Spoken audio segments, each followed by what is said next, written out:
شروع اللہ کے نام سے جو بڑا مہربان نہایت رحم کرنے والا ہے۔ اے لوگو،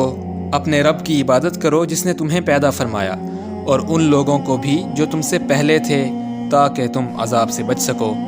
جس نے تمہارے لیے زمین کو فرش اور آسمان کو چھت بنایا اور آسمان سے پانی نازل فرمایا، پھر اس پانی کے ذریعہ تمہارے کھانے کے لیے کچھ پھل نکالے، تو کسی کو اللہ کے مد مقابل نہ ٹھہراؤ جب کہ تم یہ بات جانتے ہو۔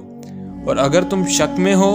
اس کلام کی سچائی کے بارے میں جو ہم نے اپنے خاص بندہ پر نازل کیا ہے، تو اس طرح کی ایک صورت لے آؤ اور اللہ کے سوا اپنے مددگاروں کو بھی بلا لو اگر تم سچے ہو۔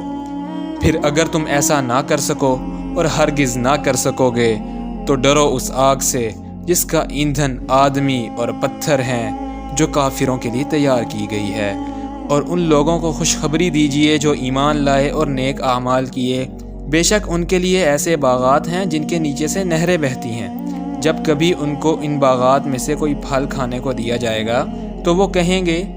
کہ یہ تو وہی ہے جو ہمیں اس سے پہلے دیا گیا تھا، حالانکہ انہیں صورت میں اس سے ملتا جلتا پھل دیا جائے گا، اور ان کے لیے وہاں پاکیزہ بیویاں ہوں گی اور وہ ان باغات میں ہمیشہ رہیں گے۔ بے شک اللہ اس بات سے جھجک محسوس نہیں فرماتا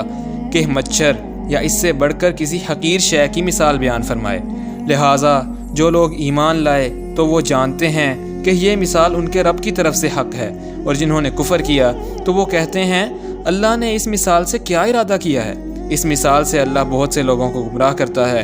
اور اس سے بہت سے لوگوں کو ہدایت عطا فرماتا ہے، اور اس سے وہ صرف نافرمانوں کو ہی گمراہ کرتا ہے۔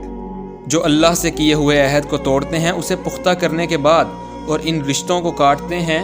جنہیں اللہ نے جوڑنے کا حکم دیا، اور زمین میں فساد مچاتے ہیں، یہی لوگ خسارہ اٹھانے والے ہیں۔ تم کیسے اللہ کے ساتھ کفر کرتے ہو جب کہ تم مردہ تھے